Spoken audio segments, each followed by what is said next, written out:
বিসমিল্লাহির রহমানির রহিম। আজকে হচ্ছে 4 এপ্রিল 2026। আমাদের বাংলাদেশ বার কাউন্সিল প্রিলিমিনারি ব্যাচের সাক্ষ্য আইনের চতুর্থ ক্লাস, এবং আজকে আমরা আলোচনা করব সাক্ষ্য আইনের 9 ধারা থেকে। দেখেন, 9 ধারা পড়ার আগে 9 ধারার সাথে যে ধারার যোগসূত্র আছে, অর্থাৎ গতদিন আমরা পড়ছিলাম, সেটা হলো রেস গেস্টি বা সংগঠিত ব্যাপার নীতি। এটা আলোচনা করেছে সাক্ষ্য আইনের 6 ধারায়। 6 ধারা হলো যে সকল ঘটনা একই কার্যের অংশ, অর্থাৎ একটা মামলায় বিচার্য বিষয়ের সাথে অনেকগুলো বিষয় সম্পৃক্ত থাকে। তো বিচার্য বিষয় প্রমাণের জন্য ওই বিষয়গুলো প্রাসঙ্গিক। এটাই হলো রেস গেস্টি। কিভাবে? যে মূল বিচার্য বিষয় হলো অমুক অমুককে হত্যা করেছে।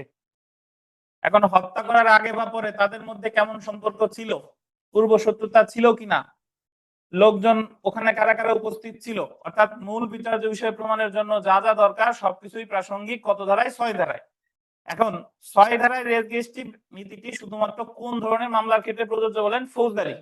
আর এটারে ব্যাখ্যা করছে 7, 8, 9 এবং কত? 14। এর ভিতরে 7 এবং 8 এটা আমরা কতদিন পড়ছিলাম। 7 ধারায় আছে যে যে সকল ঘটনা বিচার্য বিষয়ের উপলক্ষ কারণ পরিণাম, উপলক্ষ কারণ পরিণাম, সেগুলা প্রাসঙ্গিক। কত ধারায়? 7 ধারায়। ওই যে ছিনতাই হওয়ার আগে ওই লোক মার্কেটে সবাইরে দেখাচ্ছিল যে এই দেখো আমার কাছে এত টাকা আছে, আমার কাছে এই আইফোন আছে, আমার গলায় এই সোনার হার আছে। তো পরবর্তীতে যদি ওই লোক ছিনতাইয়ের শিকার হয়, তাহলে এটা 7 ধারায় প্রাসঙ্গিক। 8 ধারায় আমরা পড়েছিলাম যে উদ্দেশ্য, প্রস্তুতি, অভিপ্রায়, প্রস্তুতি, পূর্ববর্তী ও পরবর্তী। ওই অভিপ্রায়ের আর একটা বাংলা হচ্ছে উদ্দেশ্য। অভিপ্রায়, প্রস্তুতি, পূর্ববর্তী ও পরবর্তী কার্য।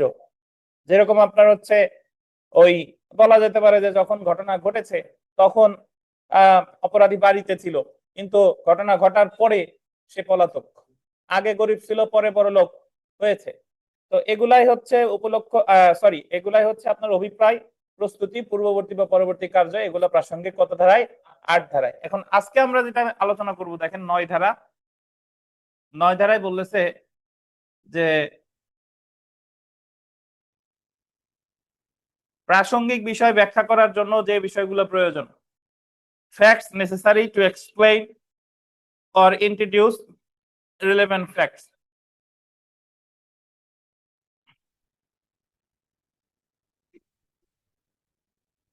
প্রাসঙ্গিক বিষয় কি এটা আমরা জানছি। প্রাসঙ্গিক বিষয় হলো যে বিচার্য বিষয় ব্যাখ্যা করার জন্য যা যা দরকার সেটা বলে প্রাসঙ্গিক। আবার প্রাসঙ্গিক বিষয় ব্যাখ্যা করার জন্য যা যা দরকার সেটাও প্রাসঙ্গিক। এটা বলছে 9 ধারায়। কিভাবে? একটু এইভাবে চিন্তা করেন যে প্রশ্ন উঠছে যে অমুক যেহেতু অপরাধ হত্যার পর থেকে সে পলাতক, এবং সে যেহেতু অঢেল সম্পত্তির মালিক, এবং যেদিন অপরাধ সংগঠিত হয়েছে সেদিনের পর থেকে সে পলাতক। এটা প্রাসঙ্গিক। কত ধারায়? পূর্ববর্তী পরবর্তী কার্য 8 ধারা। প্রশ্ন উঠছে যে ক হত্যাকাণ্ডের পর পলাতক, তার মানে ওই হত্যাকাণ্ড করছে, তাই এটা তো পরবর্তী কার্যের মধ্যে পড়ে। প্রাসঙ্গিক। কত ধারায়? 8 ধারায়। তাহলে এই জায়গায় হত্যাকাণ্ডটা হচ্ছে মূল বিচার্য বিষয়, আর সে যে পলাতক আছে এটা কি? প্রাসঙ্গিক বিষয়। একটু বুঝেন কিনা? এখন সে যখন আসছে, সে আদালতে এসে উপস্থিত হয়ে বলতেছে যে না, আমার নামে রটানো হয়েছে যে আমি পলাতক হয়েছি, কিন্তু আমি আসলে পলাতক না, আমি ভারতে গিয়েছিলাম ট্রিটমেন্টের জন্য, এই যে আমার চিকিৎসা সংক্রান্ত কাগজপত্র আছে। তাহলে দেখেন, বিচার্য বিষয় ছিল অমুক অমুকরে হত্যা করছে কিনা। এটার ক্ষেত্রে প্রাসঙ্গিক যে হত্যাকাণ্ডের পর থেকে সে পলাতক, পলাতকটা তো প্রাসঙ্গিক বিষয়। কারণ প্রাসঙ্গিক বিষয়ে আবার সে ব্যাখ্যা করতেছে আর একটা বিষয় দিয়ে। সেটা কি বলতেছে? যে আমি অসুস্থ ছিলাম এবং ভারতে ট্রিটমেন্টের জন্য গিয়েছিলাম। সেই জন্য বলছে যে প্রাসঙ্গিক বিষয় ব্যাখ্যা করার জন্য যা যা দরকার সেটাও আবার কি? প্রাসঙ্গিক। কত ধারায়? 9 ধারায়। এই যে একটু পড়ি দেখেন, প্রাসঙ্গিক বিষয় বা বিচার্য বিষয় ব্যাখ্যা বা পরিচিত করার জন্য যে বিষয়গুলো প্রয়োজন সেগুলো 9 ধারায় সাক্ষ্য হিসেবে প্রাসঙ্গিক করা হয়েছে। এটা দেখা গিয়েছিল যে, আচ্ছা এই উদাহরণ আমরা না পড়ি, এটাতে দরকার নাই। আমরা জাস্ট একটু মনে রাখবো যে প্রাসঙ্গিক বিষয় ব্যাখ্যা করার জন্য যা যা দরকার সেটা প্রাসঙ্গিক। কত ধারায়? 9 ধারায়। এখন 9 ধারায় আমরা যে জিনিসটা সবচেয়ে বেশি মনে রাখা দরকার সেটা হচ্ছে এই পরের পেজে আসেন, দেখেন শনাক্তকরণ প্যারেড পাইছেন? দেখেন শনাক্তকরণ প্যারেড বা টেস্ট আইডেন্টিফিকেশন প্যারেড, সংক্ষেপে বলে টিআইপি, বুঝছেন? তো এটা হলো আপনারা সবাই জানেন এবং বাস্তবে নাটক সিনেমায় এটা বিভিন্ন সময় দেখেছেন। টেস্ট আইডেন্টিফিকেশন প্যারেড হলো যে যখন প্রশ্ন উঠেছে, ধরেন একজন ব্যক্তি মানে তার পরিবারে, আমরা বাংলা সিনেমায় বহুবার দেখছি, ধরেন সে হত্যা হয়েছে, হত্যা করার পর তার একটা মাত্র ছোট বাচ্চা ছিল, বাচ্চারে পুলিশ জিজ্ঞেস করতেছে, বাবু এই যে সামনে যারা আছে বলো তো তোমার এর মধ্যে থেকে কারা তোমার পিতামাতার হত্যা করছে। এটাই হলো শনাক্তকরণ প্যারেড। আপনার একটা ছাগল হারাইছে, থানায় যে অভিযোগ দিচ্ছেন, এখন ওই টাইপের ছাগল 10টা উদ্ধার হয়েছে, এখন ছাগল 10টা আপনার সামনে দিয়ে বলছে যে বলো আপনার ছাগল কোনটা। এটাই হলো আপনার শনাক্তকরণ প্যারেড। কিছুদিন আগে 4-5 বছর বা আরো বেশি বছর আগে কুড়িল বিশ্ব রোডে ঢাকা ইউনিভার্সিটির একটা মেয়ে ধর্ষণের শিকার হয়। তখন ওনাকে জিজ্ঞাসা করা হয় ওই যে কয়েকজন আসামিরে যে আপনার সাথে এই অপরাধটা করেছে কে, তখন উনি শনাক্ত করে যে অমুক অপরাধ করে, তার নাম ধরেন মজনু। তাহলে এই যে পদ্ধতিতে কোনো ব্যক্তিকে বা কোনো বস্তুকে শনাক্ত করা হয়, কে শনাক্ত করে? সাক্ষী কর্তৃক বা মামলার বাদী কর্তৃক। এটারই বলে কি? শনাক্তকরণ প্যারেড। এই শনাক্তকরণ প্যারেড বা টেস্ট আইডেন্টিফিকেশন প্যারেড নামে পরিচিত। এটা আলোচনা করা হয়েছে কত ধারায়? সাক্ষ্য আইনের 9 ধারায়। এই যে দেখেন, সাক্ষ্য আইনের 9 ধারায় শনাক্তকরণ প্যারেড টেস্ট আইডেন্টিফিকেশন প্যারেডকে সাক্ষ্য হিসেবে প্রাসঙ্গিক করা হয়েছে অপরাধের সাথে সম্পর্কিত গোলদেন সম্পত্তি বা গোল দিবেন ব্যক্তির পরিচয় শনাক্ত করার একটি পদ্ধতি হলো শনাক্তকরণ প্যারেড। তো পরীক্ষায় আপনাকে জিজ্ঞাসা করবে যে শনাক্তকরণ প্যারেডের মাধ্যমে কি কি শনাক্ত করা হয়? ব্যক্তি বা বস্তু বা টেস্ট আইডেন্টিফিকেশন প্যারেড। যে সকল ঘটনা কোনো ব্যক্তির পরিচয় শনাক্ত করে সেই সকল ঘটনাও 9 ধারায় প্রাসঙ্গিক। যেমন একটি সারিতে দাঁড়িয়ে থাকা অনেক ব্যক্তিদের মধ্য হতে একজন আসামিকে সাক্ষী কর্তৃক কি করা? শনাক্ত করা। শনাক্তকরণ পদ্ধতি বা আইডেন্টিফিকেশন টেস্ট ব্যবহার করা হয়, যেমন সাক্ষী, অপরাধের সাথে আন্ডারলাইন করবেন, অপরাধের সাথে সম্পর্কিত কোনো সম্পত্তি শনাক্ত করতে সক্ষম হয়। কি শনাক্ত করতে সক্ষম হয়? সম্পত্তি। বা অপরাধের সাথে সম্পর্কিত ব্যক্তিকে, যেমন আসামিকে শনাক্ত করতে কি হয়? সক্ষম হয়। আমরা যদি এখানে একটা উদাহরণ দেখি, দেখেন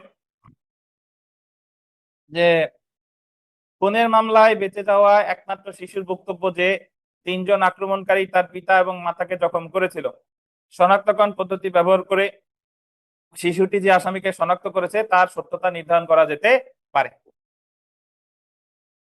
বা পরেরটা দেখেন, একজন বিশ্ববিদ্যালয়ের ছাত্রী, সে এক ব্যক্তি দ্বারা ধর্ষিত হয়। অতঃপর অভিযুক্ত এক ব্যক্তিকে গ্রেফতার করার পর উক্ত ছাত্রী দ্বারা শনাক্ত করা হলে উক্ত ছাত্রী গ্রেফতারকৃত ব্যক্তিকে ধর্ষক হিসেবে চিহ্নিত করে। ধর্ষকের নাম মজনু। এটা কি? প্রাসঙ্গিক। তাহলে টেস্ট আইডেন্টিফিকেশন প্যারেড বা শনাক্তকরণ প্যারেড কত ধারায় প্রাসঙ্গিক? সাক্ষ্য আইনের 9 ধারায়। আপনাকে পরীক্ষায় প্রশ্ন আসবে যে টেস্ট আইডেন্টিফিকেশন প্যারেডের মাধ্যমে কি শনাক্ত করা যায়? ব্যক্তি বা বস্তু। ব্যক্তি বা বস্তু। তাহলে উপলক্ষ, কারণ, পরিণাম 7 ধারা। অভিপ্রায়, প্রস্তুতি, পূর্ববর্তী, পরবর্তী কার্য কত? 8 ধারা। আর প্রাসঙ্গিক বিষয় প্রমাণের জন্য যা যা দরকার সেগুলোই প্রাসঙ্গিক বা টিআইপি, টেস্ট আইডেন্টিফিকেশন প্যারেড, কত ধারা? 9 ধারা। আমরা চলে এসেছি 10 ধারা। দেখেন,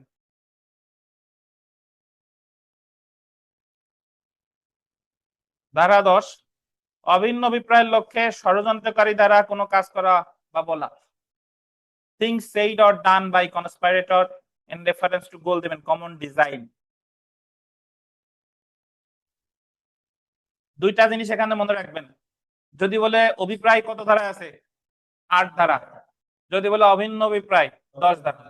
সাক্ষ্য আইনে যদি বলে অভিপ্রায় 8 ধারা, অভিন্ন অভিপ্রায় বললে 10 ধারা। দেখেন, অভিন্ন অভিপ্রায় নরমালি এটা আলোচনা করেছে দণ্ডবিধির 34 ধারায়। 2 বা ততোধিক ব্যক্তি পূর্ব পরিকল্পনা অনুসারে যদি কোনো কার্য সংগঠিত করে, তাহলে অপরাধজনক কার্য সংগঠিত করে, তাহলে তারা সবাই সমানভাবে দায়ী হবে। সেম নীতিটা আমাদের সাক্ষ্য আইনে বলা হয়েছে কত ধারায়? 10 ধারায়। এই যে দেখেন, যখন 2 বা ততোধিক ব্যক্তি কোনো অপরাধ সংগঠনের জন্য, আন্ডারলাইন করবেন, ষড়যন্ত্র করে এবং সেই অভিন্ন অভিপ্রায়ের লক্ষ্যে ষড়যন্ত্রকারীদের দ্বারা কোনো কিছু করা হলে, বলা বা লেখা হলে সেগুলো ষড়যন্ত্র এবং অভিন্ন অভিপ্রায় প্রমাণের জন্য প্রাসঙ্গিক হবে। ষড়যন্ত্রের মামলায় সাধারণ অভিপ্রায় প্রমাণ করতে সাক্ষ্যের গ্রহণযোগ্যতা নিয়ে 10 ধারায় আলোচনা করা হয়েছে। সাক্ষ্য আইনের 10 ধারা দণ্ডবিধির আন্ডারলাইন করবেন 120 ক ধারার সাথে একত্রে অধ্যয়ন করতে হবে। যদিও বলছে যে অভিন্ন অভিপ্রায় অধ্যয়ন করতে হবে কতর সাথে 120 ক, বাট আপনি জাস্ট এতটুকু মনে রাখেন যে অভিন্ন অভিপ্রায় দণ্ডবিধিতে আছে কত ধারা 34, দণ্ডবিধিতে 34, আর সাক্ষ্য আইনে 10, সাক্ষ্য আইনে 10। এই অনলাইনে যারা আছেন কথা শুনতে পাচ্ছেন কিনা একটু জানান তো, নাকি লেগে লেগে যাচ্ছে একটু জানান কাইন্ডলি, বেঁধে বেঁধে যায় কিনা। টেক্সট দেন, টেক্সট দেন। ওকে, দেখেন আমরা বিগত বছরের প্রশ্ন দেখি। সাক্ষ্য আইনের কত ধারায় অভিন্ন অভিপ্রায়ের কথা বলা হয়েছে? একবার প্রশ্ন এসেছে কত ধারায়? যদি বলে সাক্ষ্য আইনের কত ধারায় অভিপ্রায়ের কথা বলা হয়েছে, কত ধারা? 8 ধারা। এবং আর একটা কথা মনে রাখেন, দণ্ডবিধিতে ওটার বলছে কমন ইন্টেনশন, আর এই জায়গায় বলছে কমন ডিজাইন। কমন ইন্টেনশন এখানে, সেটার কি কমন ডিজাইন। আমরা চলে এসে 11 ধারা, অন্যত্র থাকার অজুহাত, প্লি অফ এলএবি যখন প্রাসঙ্গিক।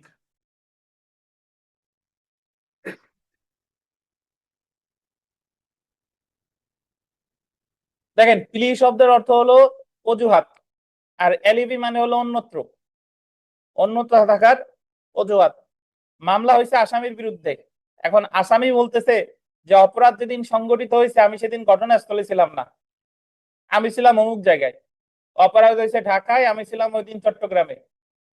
আসামি এই যে অন্যত্র থাকার অজুহাত যে দাবি করে, এটা প্রাসঙ্গিক 11 ধারায়। কত ধারা?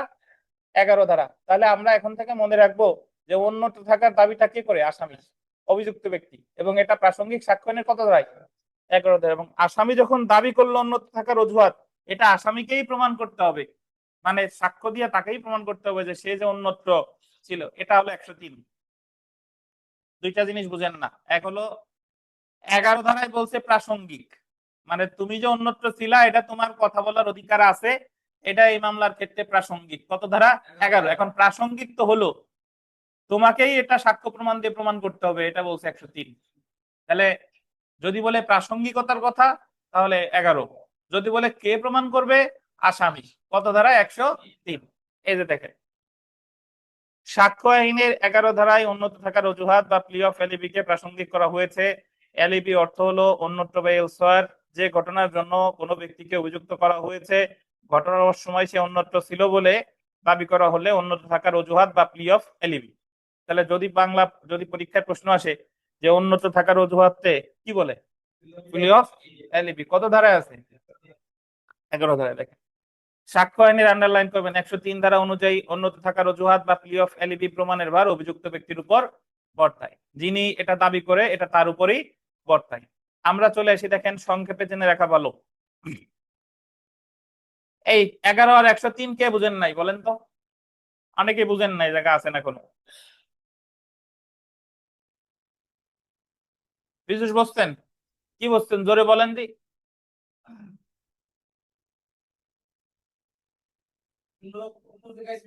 হ্যাঁ, এটা কত?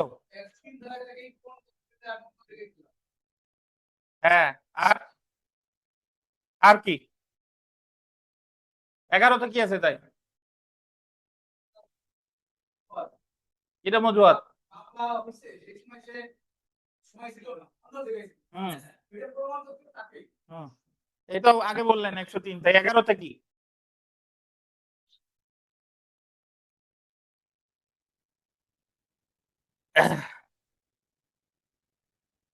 এই ভাই আপনার নাম জানি কি, ভুলে গেছি, আপনি বলেন তো ভাই। যে তুমি অন্যত্র আছো কিনা এটা বলার অধিকার তোমার আছে, আর তুমি যদি এটা বলো তাহলে তোমারই প্রমাণ করা লাগবে। এটা হলো কত? 103। খুব সহজ, কিন্তু না বুঝলে অনেক কঠিন। আসামি এসে বলতে পারে যে যেদিন অপরাধ সংগঠিত হয়েছে আমি ছিলাম অন্যত্র। আদালতের অন্য পক্ষের আইনজীবী যদি বলে যে না অন্যত্র থাকা তুমি দাবি করতে পারবে না, তখন আসামি পক্ষের আইনজীবী বলবে অবশ্যই দাবি করতে পারবো, আমার কত ধারা আছে সাক্ষ্য আইনের? 11 ধারা। আমি দাবি করলাম, এখন আমাকেই এটা সাক্ষ্য প্রমাণ দিয়ে প্রমাণ করতে হবে। এটা কত? 103। সংক্ষেপে জেনে রাখা ভালো। দেখেন, সাক্ষ্য আইনের অধীন টিআইপি অর্থ হলো টেস্ট আইডেন্টিফিকেশন প্যারেড, যা বলতে বোঝায় সাক্ষী কর্তৃক অপরাধের সাথে সম্পর্কিত ব্যক্তি বা কোনো বিষয় শনাক্ত করতে সাক্ষীকে কি করে তোলা, সক্ষম করে তোলা। সাক্ষ্য আইনের 9 ধারায় শনাক্তকরণ প্যারেড বা টেস্ট আইডেন্টিফিকেশন প্যারেডকে সাক্ষ্য হিসেবে গ্রহণযোগ্য করা হয়েছে, যদিও এটা আন্ডারলাইন করবেন, কোনো মূল সাক্ষ্য না। মূল সাক্ষ্য না শব্দটা বললেন।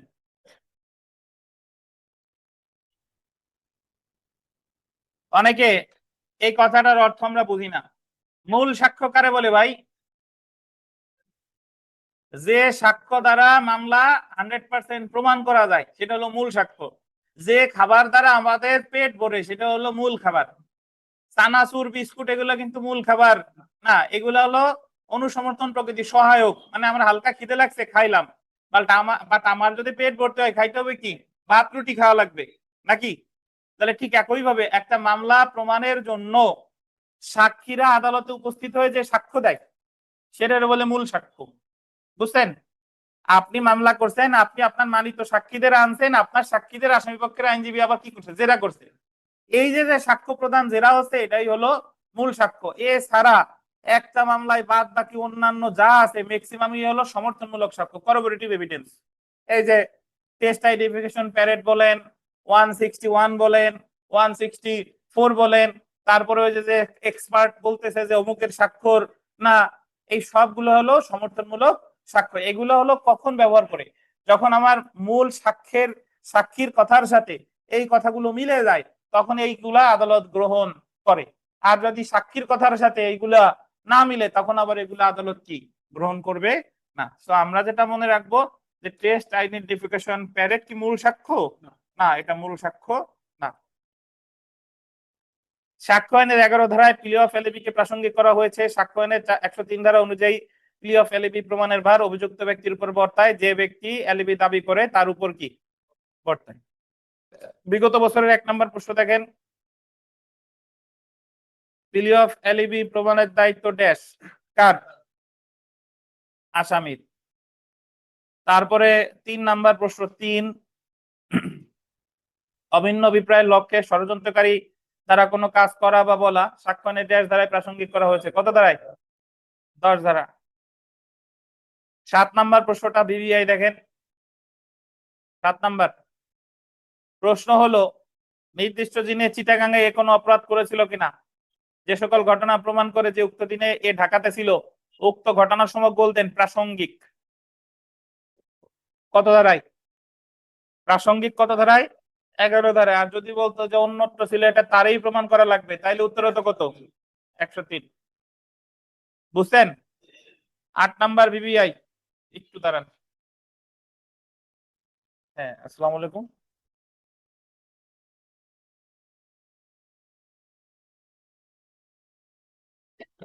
এই কথা বললেন না, আমরা পড়াই ফিরি। দেখেন 10 নাম্বার প্রশ্নটা দেখেন, 10 নাম্বার,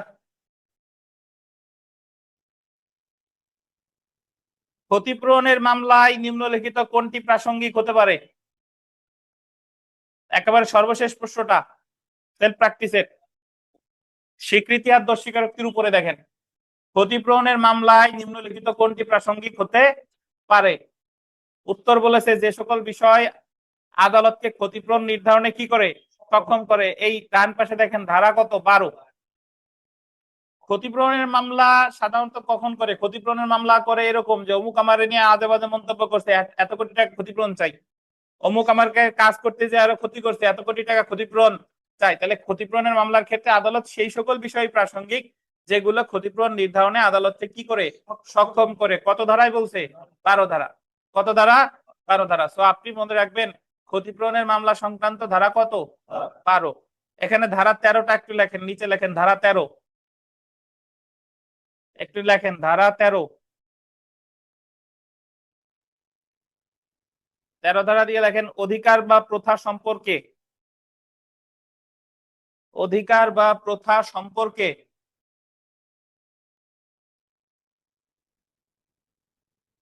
যে সকল ঘটনা প্রাসঙ্গিক, অধিকার বা প্রথা সম্পর্কে যে সকল ঘটনা প্রাসঙ্গিক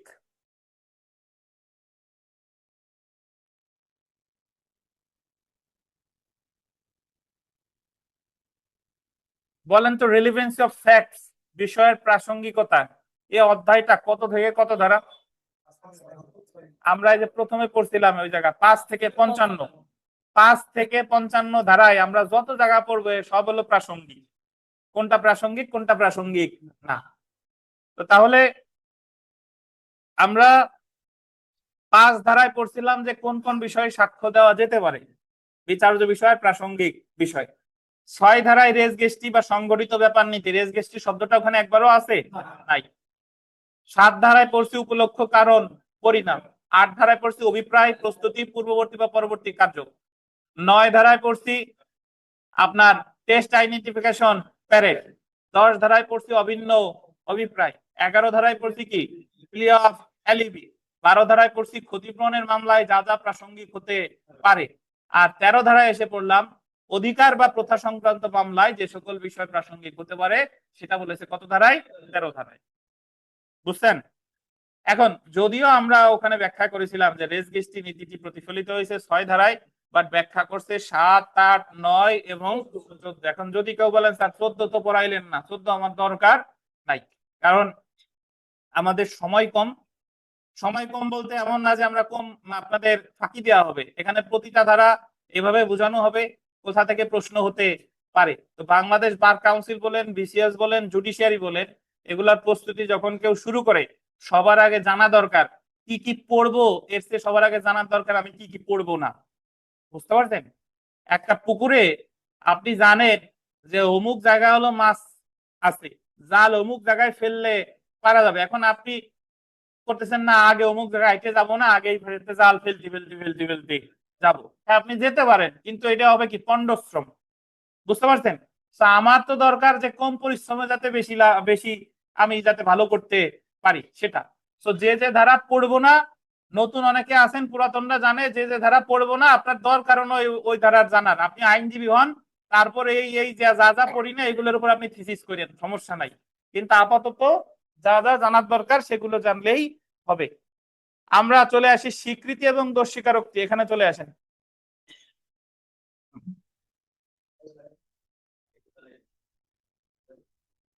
স্বীকৃতি এবং দোষ স্বীকারোক্তি, অ্যাডমিশন অ্যান্ড কনফেশন। ধারা দেখেন 17 থেকে কত? 17 থেকে 31। এই ফ্যানটা অফ করে দেন তো, এটা অফ করে দেন, এমনি বাতাস আছে শুধু শুধু। দেখেন, আচ্ছা সাইলেন্স প্লিজ। দেখেন সাক্ষ্য আইনের 17 থেকে 31 ধারা পর্যন্ত আন্ডারলাইন করেন। সাক্ষ্য আইনের 17 থেকে 31 ধারা পর্যন্ত স্বীকৃতি বা দোষ স্বীকারোক্তি নিয়ে আলোচনা করা হয়েছে। তো যদি আপনাকে বলে স্বীকৃতি বা দোষ স্বীকারোক্তি কত থেকে কত ধারা? 17 থেকে 31। তো প্রথমে আমরা চলে এসেছি স্বীকৃতি। স্বীকৃতি বা অ্যাডমিশন, এখানে একটু শুনেন, আগে আমরা আলোচনা করি তারপরে বই পড়বো। স্বীকৃতি আসলে কাকে বলে? ভাই একটু আগে গতদিন আমরা পড়ছি বা একটু আগে আমি ব্যাখ্যা দিছি যে একটা মামলায় দুইটা বিষয় সাক্ষ্য দেওয়া যায় 5 ধারা অনুসারে। একটা হলো বিচার্য বিষয়, একটা কি প্রাসঙ্গিক বিষয়। তো বিচার্য বিষয় এবং প্রাসঙ্গিক বিষয় সম্পর্কে যে কোনো বিবৃতির এই বলে স্বীকৃতি। সহজ কথা। বিচার্য বিষয় সম্পর্কে যদি কেউ কোনো কিছু বলে স্বীকৃতি, প্রাসঙ্গিক বিষয় সম্পর্কে যদি কেউ কোনো কিছু বলে কি স্বীকৃতি। এই দুইটা ছাড়া আর অন্য কোনো বিষয়ে যে মামলার সাথে যার সম্পৃক্ততা নাই তারে স্বীকৃতি বলা যাবে না। বুঝছেন? এ কারণে স্বীকৃতি দেওয়ানি মামলায়ও হতে পারে, স্বীকৃতি কি ফৌজদারি মামলায়ও হতে পারে। বুঝছেন? এবং স্বীকৃতিরে ইংরেজিতে বলে অ্যাডমিশন। কি বলেন? অ্যাডমিশন। ধরেন এই জায়গায় দুইজনে মারামারি করছে, আমরা দেখছি যে কে কারে ঘুষি দিছে, তাহলে আমরা যদি আদালতে গিয়ে বলি যে অমুক অমুকরে ঘুষি দিছে, এখন মামলার বিচার্য বিষয় তো ওইটাই, তাহলে আমাদের বিবৃতি কি হবে? স্বীকৃতি। বুঝেন কিনা?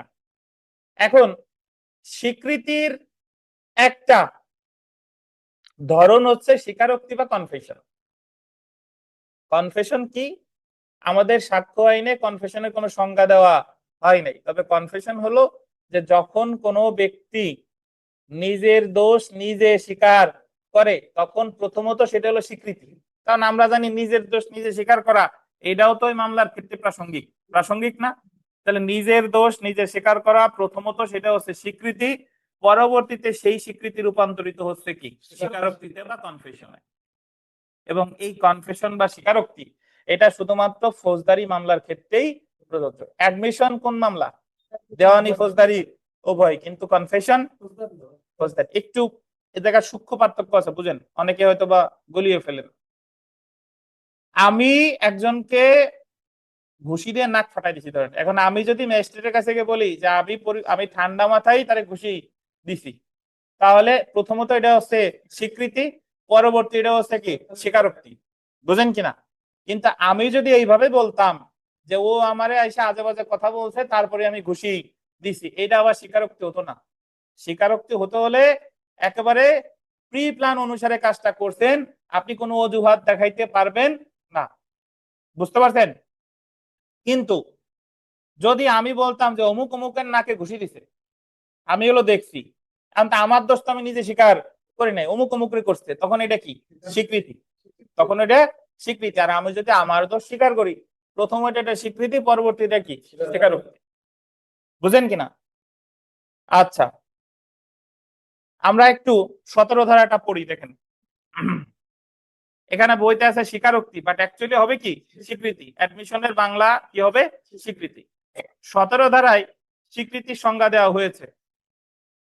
17 ধারায় বিধান করা হয়েছে স্বীকৃতি হলো গোল্ডেন মৌখিক, গোল দিবেন দালিলিক, বা গোল দিবেন ডিজিটাল রেকর্ডে ধারণকৃত, ডিজিটাল রেকর্ডে ধারণকৃত কোন বিবৃতি, আন্ডারলাইন করবেন, যা বিচার্য বা প্রাসঙ্গিক ঘটনা সম্পর্কে কোনো অনুমান ইঙ্গিত করে এবং যা অতঃপর বর্ণিত ব্যক্তিদের যে কোনো একজন কর্তৃক এবং উল্লেখিত পরিস্থিতির অধীন প্রদত্ত হয়। তো আপনি এখানে দেখেন, আগে 2022 সালের আগে স্বীকৃতি ছিল দুই প্রকার, একটা হলো মৌখিক আর দালিলিক, কিন্তু 2022 সালের সংশোধনীতে স্বীকৃতি করছে তিন প্রকার, মৌখিক, দালিলিক আর কি ডিজিটাল রেকর্ড। কি সম্পর্কে? বিচার্য বিষয় বা প্রাসঙ্গিক বিষয়। তো আপনি যে কোনো জিনিস যদি বুঝেন, মুখস্থ করলে পরে মনে থাকবে না, আর বুঝলে আজীবন মনে থাকবে। আপনি আমাদের যখন আমরা লিখিত পরীক্ষা দিব, লিখিত পরীক্ষায় প্রশ্ন আসবে স্বীকৃতি কি, আপনি বলবেন যে যদি কোনো ব্যক্তি বিচার্য বিষয় বা প্রাসঙ্গিক বিষয় সম্পর্কে মৌখিক দালিলিক বিবৃতি দেয় বা ডিজিটাল রেকর্ড আকারে বিবৃতি দেয়, সেটারই কি বলে স্বীকৃতি। কত ধারায় বলেছে? 17। আচ্ছা, এখন দেখেন স্বীকৃতির আবশ্যিক উপাদান।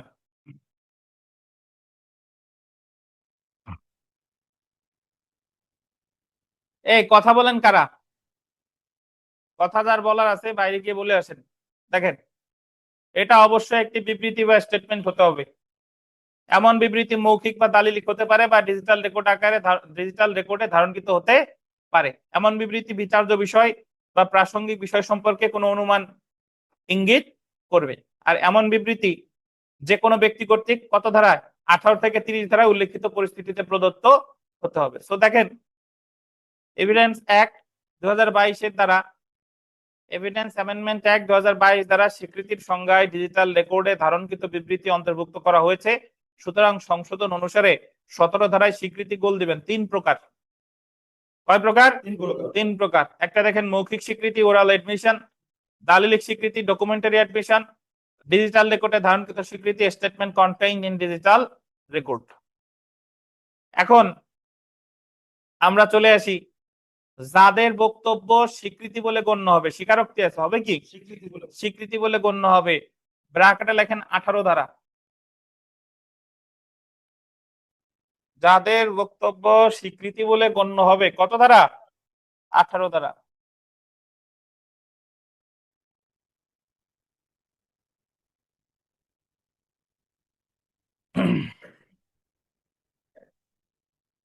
মামলার পক্ষ বা তাদের প্রতিনিধির স্বীকৃতি, বিষয়টা হলো যে যাদের বক্তব্য স্বীকৃতি বলে গণ্য হবে, একজন ব্যক্তি মামলার পক্ষটক্ষ কিছু না, সে আইসে কোনো কথা বললেই যে স্বীকৃতি হবে বিষয়টা তা না। সাক্ষ্য আইনের 18 ধারায় পরিষ্কার করে দিছে যে অমুক অমুক ব্যক্তি যদি বলে তাদের বক্তব্যই স্বীকৃতি বলে গণ্য হবে, নতুবা হবে না। প্রথমে দেখেন মামলার পক্ষ বা তাদের প্রতিনিধি স্বীকৃতি। পক্ষ মানে কি? বাদী বা বিবাদী। প্রতিনিধি মানে কি, যদি তারা মারা যায় তাদের যে বৈধ প্রতিনিধি আছে তারা। তো মামলার পক্ষরা যদি কোনো কথা বলে, প্রতিনিধিরা যদি কোনো কথা বলে, সেটা কি স্বীকৃতি। তারপরে দেখেন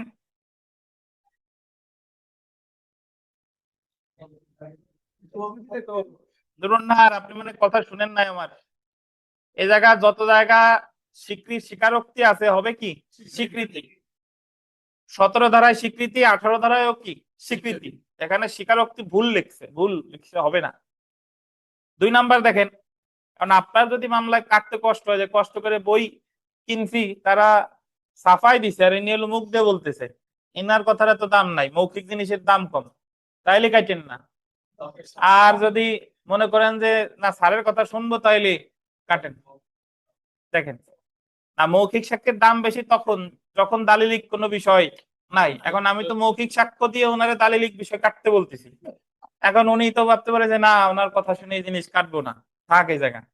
আচ্ছা দেখেন, মামলার বিষয়বস্তুতে যার আন্ডারলাইন করবেন মালিকানাগত বা আন্ডারলাইন করবেন আর্থিক স্বার্থ আছে, তার বিবৃতি স্বীকৃতি বলে গণ্য হবে যদি সে অনুরূপ স্বার্থ সংশ্লিষ্ট ব্যক্তি হিসেবে বিবৃতি দেয়। ধরেন মামলা চলতেছে 2 পক্ষের মধ্যে, এখন ওই 2 পক্ষের বিবৃতি তো স্বীকৃতি হবেই, এটা আমরা জানি। কিন্তু মামলার বিষয়বস্তুতে যারা আর্থিক বা মালিকানাগত স্বার্থ আছে, যিনি মামলার পক্ষ না, কিন্তু তার বিবৃতি ও স্বীকৃতি হতে পারে। কিভাবে? যদি এইভাবে চিন্তা করেন যে একজন চুরির মামলা করছে, যে একজন ওই যে গাড়ি ক্যারিয়ার যে জিনিসপত্র বহন করে নিয়ে যায় কোম্পানির, ওনার কাছ থেকে জিনিসপত্র একজন হাইজ্যাক করে ধরেন ছিনতাই করে নিয়ে গেছে, তাহলে উনি হলো বাদী, আর যারা নিয়ে গেছে তারা হলো অভিযুক্ত ব্যক্তি। কিন্তু ওই সম্পত্তির মালিক তো, কোম্পানির মালিক তো আরেকজন, তাহলে কোম্পানির মালিকের বিবৃতিও এক্ষেত্রে কি হিসেবে গণ্য হবে? স্বীকৃতি বলে গণ্য হবে। কোম্পানির মালিক এসে বলতে পারে যে সে আমার কর্মচারী, সে আমার জিনিসপত্র নিয়ে যাচ্ছিল। বুঝতে পারছেন? তাহলে 1 নম্বরে পেলাম মামলার পক্ষ বা তাদের প্রতিনিধি, 2 নম্বরে পেলাম ওই মামলার বিষয়বস্তুতে যার কি আছে আর্থিক বা মালিকানা স্বার্থ আছে। 3 নম্বরে আসে,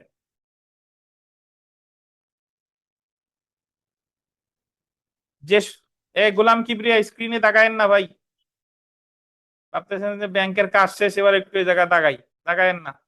দেখেন, যে সকল ব্যক্তির নিকট হতে মামলার পক্ষ সমূহ মামলার বিষয়বস্তুতে তাদের স্বার্থ লাভ করে, সেই সকল ব্যক্তির বিবৃতি স্বীকৃতি বলে গণ্য হবে। স্বীকারোক্তি আছে হবে কি স্বীকৃতি। যে সকল ব্যক্তির নিকট হতে মামলার পক্ষ সমূহ মামলার বিষয়বস্তুতে স্বার্থ লাভ করে, ধরেন এটা হচ্ছে এরকম যে ইসমাইল রে বেদখল করছে লালন সাহেব স্থাবর সম্পত্তি হতে। এখন ইসমাইল সত্য সহ দখল পুনরুদ্ধারের মামলা করছে লালনের বিরুদ্ধে, যে আমি দখল এবং মালিকানা দুইটাই ফেরত চাই। এবং ইসমাইল বলতেছে যে রনার, আমি যে এই সম্পত্তির বৈধ মালিক, দেখতে মর্জি হয়, আমি এই সম্পত্তি কিনছি ফেরদৌসের কাছ থেকে। এই যে এই লাইনটা পড়েন আবার, যে সকল ব্যক্তির নিকটতে মামলার পক্ষসমূহ মামলার বিষয়বস্তুতে তাদের স্বার্থ লাভ করে। মামলা হচ্ছে কি জমি নিয়ে, তাহলে এই জমির দিয়ে যে মামলা হচ্ছে, যে বাদী, এই বাদী এই জমির স্বার্থ লাভ করছে কার কাছ থেকে? আর একজনের কাছ থেকে, যদিও সেই মামলার কি না পক্ষ না, তবুও তার বিবৃতি স্বীকৃতি হতে পারে। তাহলে মামলার পক্ষরা এক, যে বিষয়বস্তু মামলার বিষয়বস্তুতে যারা আর্থিক বা মালিকানা স্বার্থ আছে, আর মামলার বিষয়বস্তুতে যার কাছ থেকে মামলা মানে পক্ষরা যার কাছ থেকে মামলার বিষয়বস্তুতে স্বার্থ লাভ করছে। 3 ধরনের। 4 নাম্বার দেখেন, কোন প্রতিনিধিত্বমূলক মামলার গোলদেন বাদী বা বিবাদী যে বিবৃতি দান করে তা প্রতিনিধি হিসেবে প্রদত্ত হলে স্বীকৃতি বলে গণ্য হবে। এই লালন সাহেব বলেন, প্রতিনিধিত্বমূলক মামলা কোথায় করছি আমরা? কোন জায়গায়? এটা একাদশের 8 বিধি, দেওয়ানি কার্যবিধির একাদশের 8 বিধি। ভাই যারা জানেন না তাদের বলি, প্রতিনিধিত্বমূলক মামলা হলো, ধরেন ইসলামী ব্যাংকের থেকে একসাথে বোধহয় 5,500 না 8,500 লোক রে কি করছে, বরখাস্ত করছে। তাহলে এই সকল লোক যদি 8,500 বাদী হয়, তাহলে তো আরজিতেই লিখতে লিখতে জীবন শেষ। সকলের পক্ষে, হ্যাঁ বাদী হইতে পারে, কিন্তু সকলের পক্ষে মামলা চালাবে কি একজন বা দুইজন আদালতের অনুমতি নিয়ে, এটারই বলে কি প্রতিনিধিত্বমূলক মামলা। আবার বিবাদী অনেকজন, তা সকলে বিবাদীর পক্ষে দুই তিনজন বা একজন আদালতের অনুমতি নিয়ে মামলা চালাবে, এটাই হলো কি প্রতিনিধিত্বমূলক মামলা। তো দেখেন এখানে বলছে কি যে কোন প্রতিনিধিত্বমূলক মামলার বাদী বা বিবাদী যে বিবৃতি দান করে তা যদি সে প্রতিনিধি হিসেবে প্রদান করে তাহলে সেটা কি হবে স্বীকৃতি। তাহলে আমরা জানবো স্বীকৃতি সংজ্ঞা দিছে কত ধারায় 17। কারা কারা স্বীকৃতি দিতে পারে কত 18। কয় শ্রেণী 4 শ্রেণী। কয় শ্রেণী 4 শ্রেণী। মামলার পক্ষ বা প্রতিনিধি 1, বিষয়বস্তুতে যার আর্থিক বা মালিকানা স্বার্থ আছে 2, তারপরে মামলার পক্ষ সমূহ বিষয়বস্তুতে যার কাছ থেকে স্বার্থ লাভ করে কত 3, তারপরে প্রতিনিধিত্ব মূলক মামলার প্রতিনিধি যে বিবৃতি দেয় এটা কত 4। এখন আপনারা এখানে একটা এডিশনাল পেজ পাবেন, ওইটা আমি একটু প্রিন্ট করি, তারপরে বাকিটা পড়বো। একটু 2-3 মিনিটে ব্রেক, প্রিন্টিং এ যে সময় লাগে আর কি। তার আগে আমরা 17 এবং 18 ধারায় যেটা পড়ছি, টাইটেল 17 ধারায় পড়ছি স্বীকৃতি, আর স্বীকৃতি কারা কারা দিতে পারে এটা কত 18। আচ্ছা এখন দেখেন আমরা জানলাম স্বীকৃতি দিতে পারে কয়জন ভাই 4 জন। আমরা একটু 19 ধারায় আসি। দেখেন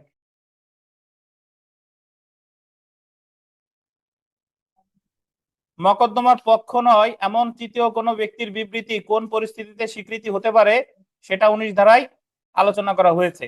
বলছে যে মামলার পক্ষ তো হয় বাদী অথবা বিবাদী, এখন যিনি মামলার বাদীও না আবার বিবাদীও না, তিনি কোন পরিস্থিতিতে স্বীকৃতি দিতে পারে এটা বলছে কত ধারায় 19 ধারায়। দেখেন যেমন দেখেন যে ক্ষেত্রে মকদ্দমার কোনো পক্ষের দায় মকদ্দমার অন্য কোনো তৃতীয় ব্যক্তির উপর নির্ভর করে, সেই ক্ষেত্রে এমন তৃতীয় ব্যক্তির স্বীকৃতি মকদ্দমার যে পক্ষের দায় নিয়ে প্রশ্ন করে তার বিরুদ্ধে গ্রহণীয় হবে। কিছুই বুঝেন নাই, না বোঝাই স্বাভাবিক। আমরা উদাহরণ পড়ি তারপরে এই লাইনটা পড়বো, আগে উদাহরণে আসি। আসেন উদাহরণ পড়ি। দেখেন বাড়ির মালিক বাবু তার বাড়ির ভাড়াটিয়াদের থেকে ভাড়া আদায়ের জন্য আলামিনকে দায়িত্ব দেয়। একটু বুঝেন, বাড়ির মালিকের নাম কি বাবু, বাবু ভাড়া আদায়ের দায়িত্ব দিতে কারে আলামিনকে। মানে বাবু হচ্ছে মালিক, তিনি তার কেয়ারটেকার তত্ত্বাবধায়ককে বলছে যাও তুমি সকল ভাড়াটিয়ার কাছ থেকে ভাড়া তুলে নিয়ে আসো। কেয়ারটেকারের নাম কি আলামিন, বাড়ির মালিক হলো বাবু আর কেয়ারটেকার আলামিন। এখন দেখেন আলামিন ভাড়াটিয়ার নিপুণের নিকট থেকে ভাড়া আদায় করেনি মর্মে বাবু অভিযোগ করে। বাড়ির মালিক বলতেছে কেয়ারটেকার যে তুই তো সবার কাছ থেকে ভাড়া আনছিস কিন্তু নিপুণের কাছ থেকে তো ভাড়া আনিস নাই। আলামিন দাবি করে যে নিপুণের নিকট কোনো ভাড়া বকেয়া নেই। আলামিন বলতেছে যে আমি তো ভাড়া আনতে গেছিলাম, উনি বলছে যে উনি আগেই আপনার কাছে ভাড়া দিয়ে দিছে। কে আগেই দিয়ে দিছে? নিপুণ। এই ক্ষেত্রে ভাড়া আদায়ের জন্য বাবু যদি নিপুণের বিরুদ্ধে মকদ্দমা দায়ের করে, ভাড়া আদায়ের জন্য বাড়ির মালিক মামলা করছে নিপুণের বিরুদ্ধে যে তুমি আমার ভাড়া দাও নাই, তবে তৃতীয় ব্যক্তি হিসেবে আলামিনের বিবৃতি স্বীকৃতি হিসেবে বাবুর বিরুদ্ধে প্রাসঙ্গিক হবে। তৃতীয় ব্যক্তিকে তত্ত্বাবধায়ক আলামিন, তখন আলামিন আবার ওই বাড়ির মালিকের বিরুদ্ধে বিবৃতি যদি দেয় প্রাসঙ্গিক হবে। আলামিন বলতে পারে যে ওনার উনি আমার ভাড়া আনতে পাঠাইছিল, নিপুণ বলছে আগেই ভাড়া ওনার কাছে দিয়ে দিছে, পরে উনি আবার নিপুণের বিরুদ্ধে মামলা করছে। তাহলে আলামিনের যে বিবৃতি, আলামিন কিন্তু এই মামলার বাদীও না বিবাদীও না, কিন্তু তার বিবৃতি স্বীকৃতি হিসেবে কি হবে প্রাসঙ্গিক হবে। কত ধারায় 19 ধারায়। এবার আমরা একটু উপরের লেখাটা পড়ি, এবার বুঝবেন। দেখেন এই যে যেমনের পরে যে ক্ষেত্রে মকদ্দমার কোন পক্ষের দায়, কোন পক্ষ মানে ধরেন বাদী, মকদ্দমার অন্য কোন তৃতীয় ব্যক্তির উপর নির্ভর করে, তৃতীয় ব্যক্তি মানে কি আলামিন তত্ত্বাবধায়ক, সেই ক্ষেত্রে এমন তৃতীয় ব্যক্তির স্বীকৃতি মানে আলামিনের স্বীকৃতি মকদ্দমার যে পক্ষের দায় নিয়ে প্রশ্নে, যে পক্ষের দায় মানে কি বাদীর দায় নিয়ে প্রশ্ন, তার বিরুদ্ধে গ্রহণীয় হবে, মানে মালিকের বিরুদ্ধে গ্রহণীয় হবে। এবার কি বুঝছেন? তাহলে আমার 19 ধারার মূল কথা হলো যে মামলার পক্ষ না এমন কোন ব্যক্তির বিবৃতি কখন কি হতে পারে প্রাসঙ্গিক হতে পারে। ধরেন আমি ফেরদৌসকে বলছি যে ফেরদৌস যান, অনেকের কাছে কোর্স ফি বকেয়া আছে, আর যারা যারা নতুন ভর্তি হয় নাই সকলের কাছ থেকে আমি নাম ধরে ধরে বললাম যান গোপনে যে ওনাদের কাছ থেকে কোর্স ফি নিয়ে আসেন আর ভর্তি ফি নিয়ে আসেন। এখন ফেরদৌস এসে বলতেছে স্যার অমুক তো ভর্তি ফি নাকি আপনার কাছে দিছে। এখন আমি বললাম, পরে আমি অমুকের বিরুদ্ধে মামলা করছি যে অমুক তো দেয় নাই, তাহলে আমি হলাম বাদী, আমার স্টুডেন্ট সে হলো কি বিবাদী। কিন্তু আমি এই জায়গায় ফেরদৌস তো আমার আর একজন স্টুডেন্ট, সেই এই জায়গার বাদী না। কিন্তু ফেরদৌসে যেহেতু আমি, আমার দায়টা নির্ভর করতেছিল কার উপরে, ফেরদৌসের উপর, তাহলে ফেরদৌস এই জায়গায় যদি বিবৃতি দেয় তাহলে আমার বিরুদ্ধে এটা ব্যবহার করা যাবে। ফেরদৌস যদি বলে যে ওই মামলায় যে ওনার উনি আমারে পাঠাইছিল অমুক ওনারে আগেই টাকা দিয়ে দিছে, বুঝছেন 19 ধারা, তাহলে যিনি মামলার পক্ষ না তার বিবৃতি কখন প্রাসঙ্গিক হতে পারে, কত ধারা, 19 ধারা। ধারা 20-এ আসেন, 20।